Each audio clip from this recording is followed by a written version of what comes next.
नीचे तबके के अगर ऊपर कुर्सी पर जाता है, यही जातिवाद लोगों को बर्दाश्त नहीं होता है। 5000 सालों से तुम जूता मारते हो लोगों को। बाबा साहब के संविधान की कलम की ताकत है जिसके वजह से हम यहाँ पहुंचे हैं। ये लोग के बस चले ना तो यहाँ से देश में लोग को पढ़ने तक अधिकार नहीं दिया जाएगा। मनुस्मृति के मानने वाले लोग नहीं चाहते हैं कि देश के अंदर दलित पिछड़ा जो दबे हुए आदमी है, जो नीचे से पढ़कर जो शिक्षा के बदौलत ऊंचाई के कुर्सी पर बैठा है, उसको बड़ा कुर्सी नहीं चाहते हैं। मनुवादियों को आगाह करते हैं कि तुम अपने लिए नहीं तो अपने बाल बच्चों का दिन देखो। आने वाले 10 वर्ष में SC, ST, MBC, OBC और माइनॉरिटी का सुप्रीम कोर्ट में, हाई कोर्ट में, जिला न्यायालय में 90% जज होगा, तब तुम्हारे बाल बच्चा कहाँ जाएंगे। गवई साहब का अपमान बर्दाश्त नहीं करना है और भाजपा RSS को बिहार से उखाड़ के फेंक देना है। जगदेव बाबू बिहार की धरती से कहते थे कि पहला पीढ़ी गोली खाएगा, दूसरा पीढ़ी जेल जाएगा और तीसरा पीढ़ी राज करेगा, और हम उसी में एक जोड़े हैं कि चौथा पीढ़ी मनुवादियों को जेल भेजेगा। BR गवई के ऊपर जूता फेंकने के बाद दलित समाज में जो है काफ़ी आक्रोश है। हमारे साथ बातचीत करने के लिए पटना हाई कोर्ट के वरिष्ठ वकील अरुण कुशवाहा जी हैं। सर, कैसे देखते हैं जिस तरह से BR गवई के ऊपर जूता फेंका गया एक दलित समाज होने के कारण, क्या लगता है? ये तो सदियों से जो मनुस्मृति को मानने वाले लोग हैं, जो आरक्षण विरोधी लोग हैं, जो संविधान विरोधी लोग हैं, वो सदियों से अपमानित करते आ रहे हैं और उनको ये आदत लगी हुई है।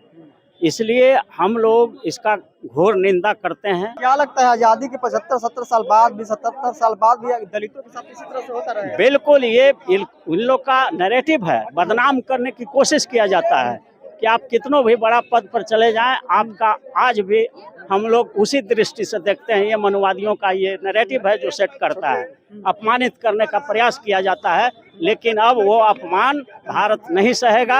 आज देख रहे हैं पूरे भारत में विरोध हो रहा है।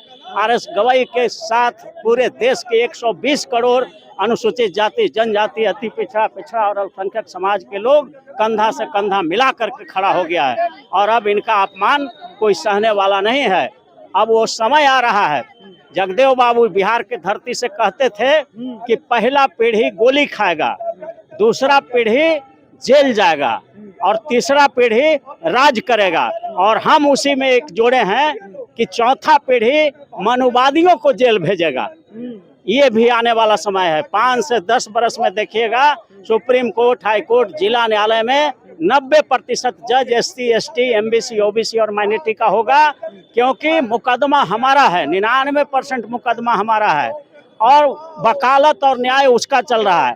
तो हम लोग जिस दिन बहिष्कार कर देंगे 120 crore SC, ST, most backward, OBC और माइनॉरिटी समाज के लोग आरक्षण विरोधी वकीलों का बहिष्कार कर देंगे, तो उसका वकील ही नहीं बनेगा तो जज कैसे बनेगा? अपने आप न्यायपालिका से उसकी विदाई हो जाएगी, और तब हमारे लोग वकील बनेंगे, जज बनेंगे। तो आज जो वो लोग हम लोगों पर जुर्म कर रहा है, आने वाले दिन में उसको बचना पड़ेगा। और इसीलिए हम मनुवादियों को आगाह करते हैं कि तुम अपने लिए नहीं तो अपने बाल बच्चों का दिन देखो। आने वाले 10 वर्ष में SC, ST, MBC, OBC और माइनॉरिटी का सुप्रीम कोर्ट में, हाई कोर्ट में, जिला न्यायालय में 90% जज होगा, तब तुम्हारे बाल बच्चा कहाँ जाएंगे। इसलिए जुर्म करना बंद करो और हमारे महापुरुषों को अपमानित करना बंद करो, नहीं तो आने वाले दिन में तुम्हारा भी उससे भी बदतर स्थिति होने वाला है। सुप्रीम कोर्ट के मुख्य न्यायाधीश का अपमान करना बंद करो। क्या लगता है किस तरह से BR गवई के ऊपर जूता फेंका गया, तो किस तरह से आप लोग देख रहे हैं? देश के अंदर संवैधानिक संस्थान पे हमला हुआ है, संविधान में लोकतंत्र पे हमला है, न्यायतंत्र पे हमला है। ये हमला पूरे देश के जातिवादी लोगों ने किया, ये हमला बर्दाश्त नहीं होगा। सनातन का अपमान बोल रहे हैं कि सनातन का अपमान नहीं सहेगा हिंदुस्तान। कोई अपमान किसी का नहीं। सनातन वो सभी धर्मों को मानने वाले थे, सभी धर्मों को मानने वाले थे। वो कोई जो नीचे तबके के अगर ऊपर कुर्सी पर जाता है, यही जातिवाद लोगों को बर्दाश्त नहीं होता है। यही कारण है कि जब मंदिर में राष्ट्रपति गए थे तो उनको मंदिर से बाहर रखा गया था। अगर प्रदेश में अगर मुख्यमंत्री बनते हैं दलित, उसको कुर्सी धोया जाता है। तो ये जातिवादी मानसिकता वाले मनुस्मृति के मानने वाले लोग नहीं चाहते हैं कि देश के अंदर दलित पिछड़ा जो दबे हुए आदमी है, जो नीचे से पढ़कर, जो शिक्षा के बदौलत ऊंचाई के कुर्सी पर बैठा है, उसको बड़ा कुर्सी नहीं चाहते हैं। इसलिए ये बर्दाश्त उनको नहीं होता है कि जो नीचे से पढ़ के आया है वो ऊपर जाके हमसे सबसे बड़ा देश के जो न्याय तंत्र के कुर्सी है उस पर बैठे। इसलिए हम लोग पूरे, अगर ये देश के ये लोकतंत्र के और न्याय में जो गवई साहब का अपमान नहीं है, पूरे देश के अपमान है। और मैं पूरे बिहार के लोगों से कहना चाहता हूं, दलित समाज से, कि ये बिहार का चुनाव है। आप पूरे देश के, पूरे बिहार के जनता ये गवई साहब का अपमान बर्दाश्त नहीं करना है और भाजपा आरएसएस को बिहार से उखाड़ के फेंक देना है। चलिए देखिए, वकील के साथ साथ छात्रों का भी समर्थन बी आर गवई को मिल रहा है, क्या कहिएगा? ये अपमान सिर्फ गवाई साहब का नहीं है, ये पूरे देश का अपमान है, संविधान का अपमान है। ये संविधान का अपमान है जिससे हमारे देश के सारे तंत्र चलते हैं, चाहे इसमें विधायिका आ जाए, कार्यपालिका आ जाए, सारे लोग इससे चलते हैं। बहुत दुर्भाग्य की बात है कि जिस संविधान के रखवाले अपने आप को कहने वाले ये आरएसएस बीजेपी के लोग जो हैं, अभी तक एक भी आवाज उनके सरकार के द्वारा नरेंद्र मोदी को, एक क्रिकेटर या किसी और अन्य व्यक्ति की कुछ होती है तो उनको 1 मिनट में सूचना मिलती है और 1 मिनट में वो ट्वीट करते हैं, उस पर एक्शन लेते हैं। आज कहाँ गए? 1 घंटा के बाद उनको पता चलता है। आज तक गृह मंत्री अभी तक कहाँ गए? उनके पार्टी के लोग कहाँ गए? जो संविधान की बड़ी बड़ी बात कहने वाले लोग होते हैं, मीडिया डिबेट में आ जाते हैं और संविधान की लंबी लंबी बात कहने वाले होते हैं, संविधान के सुरक्षा करने की बात करते हैं, संरक्षण देने की बात करते हैं, कहाँ गए आज वो लोग? आज हमारे देश के सर्वोच्च पद पे बैठे हमारे मुख्य न्यायाधीश बी आर गवई साहब का जो जूता फेंका गया है, ये सिर्फ गवई साहब का नहीं है, पूरे देश का अपमान है। हम लोग आज पटना में इस बाबा साहब के प्रतिमा का पास कर रहे हैं। ये आने वाले चुनाव में अगर उस वकील को, जो जिन्होंने जूता, बी आर गवई साहब ने उनको तो माफ कर दिया, इनको उदारवादी सोच उनकी है कि तुम जूता मारो, तुम्हारी यह मानसिकता है। वो साबित कर दिया कि तुम जो कहने वाले लोग हैं, जो तुम 5000 सालों से तुम जूता मारते हो लोगों को, लेकिन तुम्हारे कलम के ताकत से नहीं रोक सकते हो। ये बाबा साहब का संविधान की कलम की ताकत है जिसके वजह से हम यहाँ पहुंचे हैं। ये लोग के बस चले ना तो यहाँ से देश में लोग को पढ़ने तक अधिकार नहीं दिया जाएगा।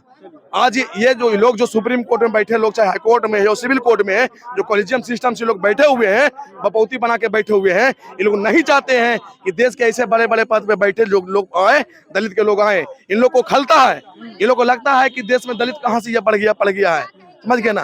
तो हम लोग, अगर ये माफी नहीं मांगता है, जेल उसको नहीं भेजा जाता है, आज भी देखिए ना खुलेआम और बोल रहा है, उनको छूट दे दिया गया है और मीडिया पे आके बोल रहा है कि हम आगे और भी कुछ करेंगे।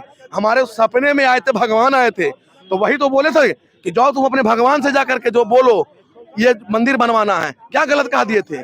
क्या सिर्फ मंदिर, आज हिंदू राष्ट्र बनाने की बात करते हैं ये लोग। तो बता रहे हैं कि मुख्य न्यायाधीश हैं, सभी धर्मों को लेकर चलना है, तो सनातन को ही क्यों टारगेट किया? कहाँ सनातन? वो तो बताए कि सनातन को ही सिर्फ क्यों ही करें, तो बताएं कि ऐसा हमारे नियम में नहीं है, हमारे कानून में नहीं है कि ये मंदिर सिर्फ बनाए। और इससे कहेंगे तो बहुत सारे धर्म का जो लोग है, समानता के अधिकार की अगर बात करेंगे हम, तो इसमें ईसाई भी है, जैन धर्म के लोग भी है, बहुत सारे धर्म, मुस्लिम धर्म के लोग भी है, तो सारे लोग मांग करने लग जाएंगे। तो बोले कि ऐसा हमारे नियम में नहीं है, हमारे कानून में नहीं है मंदिर बनाने का। इन लोगों ने बोले थे, टिप्पणी की है कि जाइए आप भगवान में आस्था रखते हैं तो भगवान से ही जाके बोलिए। क्या गलत कहा दिए थे? और आपके सपने में जो भगवान आ रहे हैं उनसे कहिए ना, उस सपने भगवान नहीं बोले हम कि वो गवाई साहब ऐसे बोले हैं। गवाई साहब को बोलिए कि कुर्सी पर से हटा दीजिए, आपके भगवान में ताकत है तो हटा दीजिए। अगर संविधान में ताकत नहीं है, भगवान में ताकत, तो हटाने बोलिए। सपने में आए तो ये जाकर काम किए हैं। ये ऐसे कुकृत करने वाले ये वकील को जेल होना चाहिए और माफी मांगे चाहिए। ये केंद्र सरकार की जिम्मेदारी बनती है, बीजेपी आरएसएस के इशारे पे ही हुआ है। अगर ये माफी नहीं मांगते हैं तो आने वाले चुनाव में हम लोग सबक सिखाने का काम करेंगे। गौतम कुमार। चलिए, गौतम कुमार जी थे और तमाम जो है छात्र हैं, वकील हैं, पटना हाईकोर्ट के वकील हैं, जो है बी आर गवई के समर्थन में है। बाकी आप क्या कुछ सोचते हैं कमेंट कीजिए। देखते रहिए द एक्टिविस्ट। मैं अमन कुमार, बहुत बहुत धन्यवाद।